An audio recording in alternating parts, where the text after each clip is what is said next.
सत्य प्रकाश हमारे साथ जुड़ रहे with an update. Satya Prakash, कल के दिन और आज के दिन में बताइए क्या क्या तैयारियों में इतनी तैयारियां ज्यादातर की गई हैं जहां तक कोस्टल एरियाज हैं। चीफ मिनिस्टर्स दोनों स्टेट्स के, चाहे महाराष्ट्र के क्या गुजरात पे, कड़ी नजर बनाए रखे हैं। सेंट्रल गवर्नमेंट भी साथ दे रही है।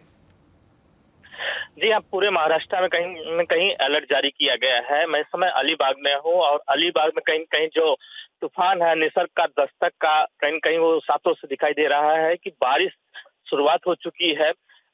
अलीबाग की बात है तो अलीबाग में लगभग 2 टीमें लगाई गई है। जितने भी समुद्री इलाके हैं लोगों को आसपास से हटा दिया गया है। मुंबई की बात करें तो मुंबई में भी यही देखने को मिल रहा है कि जुहू चौपाटी, दादर चौपाटी, इस्लाम गिरगांव चौपाटी, इसके अलावा जो मुंबई के निचले इलाके हैं वहां भी खाली करा दिया गया है। खास करके जो कुलीवाड़ा है वहां पे जो मछुआरे रहते हैं उनको दूसरी जगह शिफ्ट किया गया है। महाराष्ट्र में अन्य जगह पे पालघर की बात है, पालघर में ये हाल बना है कि जहाँ निचले इलाके हैं, जो समुद्री किनारे पर लोग रहते हैं, खास करके कच्चे घरों में जो लोग रहते हैं उनको दूसरी जगह शिफ्ट किया गया है। महाराष्ट्र गवर्नमेंट ने अलर्ट जारी किया है। साथ ही मुंबई की बीएमसी ने लोगों को आगाह किया है कि आज अगर जरूरी काम ना हो तो घर से बाहर न निकले, क्योंकि जोरदार बारिश होने की संभावना है। क्योंकि जो अलीबाग में है, अलीबाग पहला जो है तूफान का आहट होगा और जो निसर्ग है यहाँ पे अलीबाग में समुद्री तट पे टकराएगा। इसके बाद कहीं कहीं पूरे महाराष्ट्र में इफेक्ट दिखेगा। तेज बारिश होने की संभावना को देखते हुए कहीं हर जगह अलर्ट जारी किया गया है। जी जी, क्योंकि अलीबाग वो एरिया है सत्य प्रकाश जहां आप अभी मौजूद हैं, रायगढ़ डिस्ट्रिक्ट में, जहां बताया जा रहा है कि मैक्सिमम इम्पैक्ट होगा north of Maharashtra, south of Gujarat. तो वहां की अलग से अलीबाग में जो तैयारियां करी गई हैं उसके बारे में बताइए। देखिए, अलीबाग में 5 एनडीआरएफ की टीम लगाई गई है। अलीबाग, रायगढ़ पूरे डिस्ट्रिक्ट में 5 टीमें लगाई गई है। अलीबाग में 3 टीमें लगाई गई हैं जो बताया गया है एनडीआरएफ की टीम में। इसके अलावा जो रायगढ़ पुलिस है यहाँ पे तैनात है, जो लोकल प्रशासन वो तैनात है। लोगों को अलर्ट किया गया है कि आज जरूरी काम ना हो तो घर से बाहर ना निकले, क्योंकि जो तूफान का आहट दिखाई दे रहा है कि अलीबाग में बारिश की शुरुआत हो चुकी है और यहाँ पे बारिश बीती रात में भी हुआ है।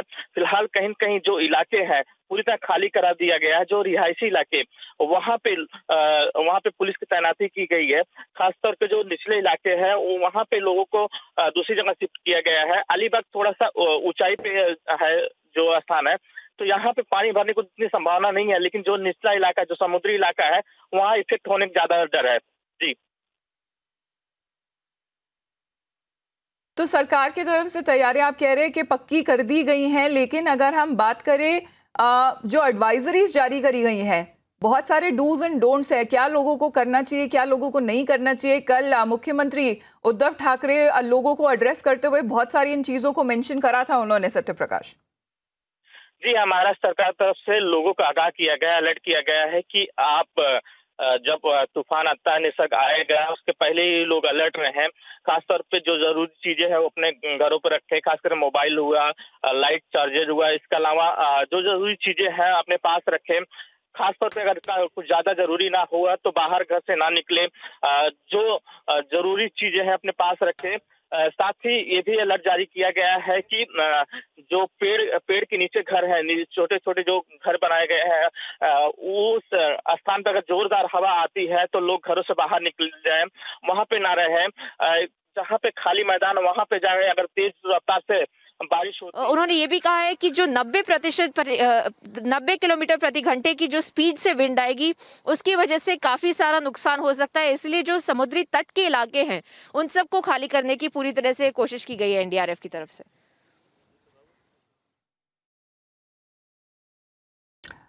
So that is Priyanka and Satya Prakash both getting us updates. We have Satya Prakash who is in Alibag where this is going to make a landfall this afternoon, the cyclone. And in Gujarat, that is where Priyanka is currently reporting from. We also have Alisha joining us. She is there in Palghar, another of those areas where high alert has been sounded by the government. अगर आप मुझे सुन पा रही है अलीशा, वहां की updates जरा share करिए। बताया जा रहा है कल से लगातार वहां बारिश हो रही है।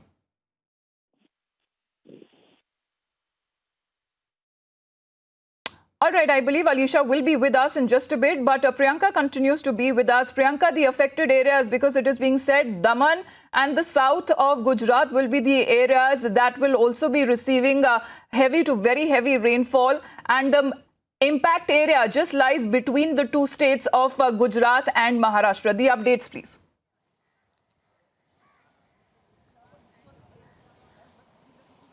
Yes, absolutely. We were able to take the IMD update from the officials here, and they have said that they are expecting the gusting winds to be around 90 km per hour, and it's going to be 70 to 80 km at an average. I'd like to show you the view from where I'm standing. The sea side has been completely evacuated, and what we're also seeing is the officials told us that the water level is going to increase, the high tides are going to be there, and the winds will intensify. That's why the low-lying areas, the nearby areas of the sea have been completely evacuated. Signal number 2 has also been that's also been given out from several coastal areas of Gujarat, but specifically here in Daman, in Navsari, in Surat, in Valsad, these are the places which are going to be most affected, and these are the places where where all the evacuation has been done. Several people from the low-lying areas, from the village areas, they have been shifted to government buildings so that their damage can be minimized, and they have also said that Gujarat might not be that affected, but there is still going to be some kind of damage that this cyclone Nisarg is also going to leave behind. That's why they're extra cautious and extra prepared right now. And what we're also being told is that NDRF, 19 teams of NDRF have been deployed all across the southern parts of Gujarat as well. And the evacuation is also done in by keeping in mind that they are facing a double disaster, not just of the cyclone, but also of the pandemic at the side by side. And that's why the evacuation and the shelter that has been created, temporary shelters that have been created for the evacuees, is done to make sure that they are also practicing social distancing, that the people have been given masks, they have been given sanitizers. All of that is being taken into consideration, and the NDRF has also said that they've given special training to their forces to make sure that they know how to deal with this cyclone at the time of a pandemic as well. There are government agencies who are patrolling across this entire area and making sure that people know that they have to stay indoors, not just because of the pandemic, but also because of the cyclone now. So there is a lot of awareness also that is being taken care of by the government agencies here, and they will be also requesting people to stay indoors after 11 a.m. That is the time we're being told that here, at least in Daman, the winds are going to intensify, intense rain is going to take place. As of now, there's only drizzling here, but it is going to intensify as and when we approach 11 a.m. Mamata. All right, Priyanka, thanks very much. The updates that are coming in from the IMD as well, saying that Cyclone Nisarg is approaching north of Maharashtra coast with a speed of 11 kilometers per hour. It is about 200 kilometers south-southwest from Alibag and 250 kilometers south-southwest from Mumbai at around 2:30 this afternoon. We have Alisha also joining us at this point in time. She's there in Palghar, one of the areas in the coastal line of Maharashtra that will also see the impact of the cyclone. Alisha, updates जो आप हमारे साथ share कर सकती हो, और आपके पीछे टीम्स नजर आ रही हैं, वहां पर पहरा देते हुए हाई अलर्ट साउंड कर दिया गया है। बिल्कुल, पालघर में जहां पर देखा जाए, खुद डिस्ट्रिक्ट कलेक्टर के ओर से जो जानकारी दी गई थी कि करीबन यहां पर 22 विलेज है और साथ ही 21,000 से ज़्यादा लोग यहां पर रहते हैं, और कहीं ना कहीं एनडीआरएफ टीम की ओर से इन लोगों को इवैक्यूएट कर दिया गया। हमारे साथ एनडीआरएफ के असिस्टेंट कमांडेंट रघुवेंद्र सर हैं, हम उनसे बात करते हैं। सर, फिलहाल क्या स्थिति है, क्योंकि सबसे अहम जो देखा जा रहा था इस साइक्लोन को देखते हुए जो तैयारी शुरू की थी और लोगों को पहले इवैक्यूएट करना और उनको सेफ जगह पर लेके जाना सबसे ज़्यादा अहम था। हाँ जी, बिल्कुल आपने सही कहा। जो ये साइक्लोन निसर्ग है, इसके लिए यहाँ पे स्टेट एडमिनिस्ट्रेशन और जो सेंट्रल की टीमें हैं यहाँ पे लगी हुई हैं, और कल शाम तक हमारी टीमें अवेयरनेस का प्रोग्राम चलाई हैं, कैसे बचना है, कैसे क्या डूज एंड डोंट्स के बारे में। और उसके बाद में कुछ शेल्टर्स यहाँ पे साइक्लोन शेल्टर्स डिनोट किए गए हैं, जहाँ से गांव के लोगों को वहाँ पे रहना है। कुछ लोग वहाँ पे आके रह रहे हैं, कुछ लोग वहाँ से चले जा रहे हैं। इस कारण से हम लोग उनको फिर से बता रहे हैं कि अभी इट इज़ हाई टाइम कि अब साइक्लोन का लैंडफॉल होने ही वाला है 2-2.5 घंटे में, तो अभी सभी लोग वहाँ सिक्योर रहें। सर यहाँ के विलेजेस के लिए और उनको इवैक्यूएट करना कहीं ना कहीं चैलेंजिंग था, क्योंकि जो जानकारी मिल रही थी कि यहाँ के लोग यहाँ से इवैक्यूएट नहीं होना चाह रहे थे क्योंकि उनकी फिशिंग और फार्मिंग यहाँ पर थी। हाँ, बिल्कुल सही है। ये सभी साइक्लोन में हम लोग फेस करते हैं। जैसे कि कोई भी अपना घर द्वार छोड़ के कहीं भी नहीं जाना चाहता है, लेकिन स्टेट अथॉरिटी ने गांव के ही बगल में जो सेफ प्लेस है उसको उन्होंने शेल्टर के रूप में डिनोट किया है और लोगों को वहां रहने के लिए कहा जा रहा है। अब तक कितने लोगों को या विलेज को अब तक ये कर दिया गया, इवैक्यूएट कर दिया गया, और अभी और कितने लोग बचे हैं?